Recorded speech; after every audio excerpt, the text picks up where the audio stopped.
हम एक चीज और सीखते, क्या सीखेंगे? चित्र देखकर कहानी बनाना। कैसे? जैसे कोई भी चित्र है, मान लो बिल्ली का चित्र दिखाया मैंने आपको, है ना। बिल्ली का चित्र देखने के बाद आप उस पर कहानी बना सकते हो। कैसे? आपको बिल्ली की कोई तो कहानी आती होगी ना? कौन सी? कविता नहीं, कहानी। कविता अलग होती है, कहानी अलग होती है। चलो मैं बताती हूँ आपको, है ना। देखो अपने पास ये वाले चित्र हैं, अक्षर ज्ञान का चार्ट है, ठीक है। तो इसमें है खरगोश, आम है, टमाटर है ना, बहुत सारी भालू है, मछली है, और नीचे देखो सांप भी है, और ऋषि भी है, ऐसे करके बहुत सारे, उल्लू भी है, इमली भी है ना, आम भी है, ऐसे करके बहुत सारे चित्र हैं, ठीक है।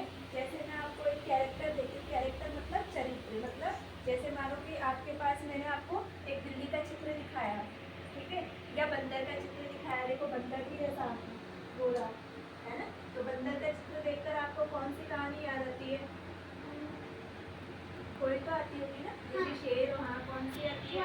एक बंदर था। हाँ। अरे 3 बंदर थे। हाँ। वो है ना कुएं के पास है ना, हर मंदिर हुआ था, उसके पास पौधे थे। तो एक दिन ना हमास की चांद की रोशनी है कुएं में पड़ गई थी। तो ना तो बंदर ने देखा, एक बंदर ने देखा, फिर उसने कहा कि देखो देखो चांद कुएं में कूद गया।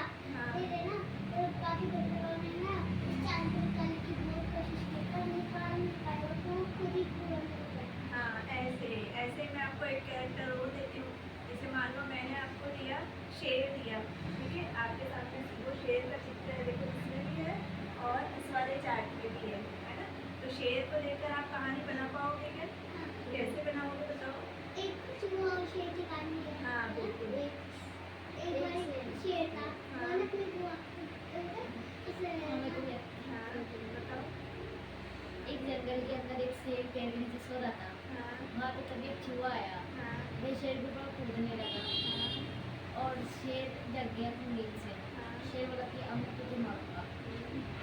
चूहा ने उससे बहुत प्रार्थना की, मुझे छोड़ दो, मैं तुम्हारे काम आऊँगा। शेर ने उसके ऊपर तरस खा के छोड़ दिया। फिर है ना, फिर चूहा ने उसको धन्यवाद बोल के चला गया। फिर कुछ दिनों बाद में जंगल में एक शिकारी आया और उसने अपना जाल बिछाया, तो फिर है ना उसमें शेर फंस गया। फिर ना शेर ने मतलब खुद बहुत ज़्यादा कोशिश की थी निकालने के लिए जाल से, नहीं कर पाया। तो फिर वहाँ पे उसने धाड़ मारी, तो उसकी धाड़ छून गई। चूहा आया। हाँ फिर चूहा आया, सुन गई। बड़े बड़े गांठों से वो पिंजरा काट दिया। सारा जाल क्या किया उसने?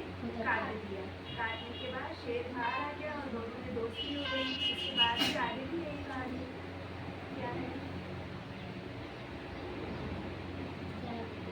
अच्छी बात है। तो देखो जैसे अब तुमने कहानी कैसे बनाई, ये कहानियाँ तो तुमको आती थी, लेकिन कहानियाँ आप इनको जोड़ के भी बना सकते हो, है ना। ये तो आपकी सुनी हुई चीज़ की आती थी। मान लो आप, मैंने आपको बोला कि ये शेर है, ये बंदर है, ये दोनों, हाँ बिल्कुल बना सकते हो। तो ऐसे कहानी बताई आपने। फिर मैंने आपको खरगोश वाला चित्र दिखाया, तो आप खरगोश और वो चलते हैं ना कि कौन जल्दी जाता है, कौन कौन कछुआ, वो वाली कहानी भी आप सुना सकते हो, बना भी सकते हो। ऐसे करके आपको कैरेक्टर मैं दिखाती हूँ और कहानी आप बनाते हो। इससे क्या होता है? इससे हमारी कल्पना शक्ति यानी हमारी सोचने की जो क्षमता है ना, वो बढ़ती है। कैसे? जैसे मैंने तुम्हें कोई भी चीज़ देखी, फिलहाल खरगोश और कछुए का फोटो दिखाया, आपको चित्र दिखाया, मैंने बोला इनकी पर कोई कहानी बताओ या कहानी बनाओ, बना भी सकते हो और अगर आपको आती है सुना भी सकते हो। तो तुरंत आपको वो कहानी याद आई। वो याद कैसे आई?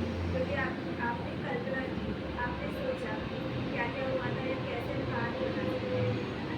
तो इससे क्या हुआ? इससे हमारे दिमाग पर प्रेशर पड़ा, उसकी वजह से हमें सोचना पड़ा, और सोचने से क्या होता है? दिमाग तेज होता है ना। जैसे ही हम कल्पनाएं करते हैं ना, तो वो तेज होता है दिमाग, और हमारी सोचने समझने की जो शक्ति है ना, जो क्षमता है, वो बढ़ती है ना। ऐसे बहुत सारी कहानियाँ बना सकते हैं। कहानियाँ मतलब जैसे मान लो और कौन सी कहानी है, एक बरगद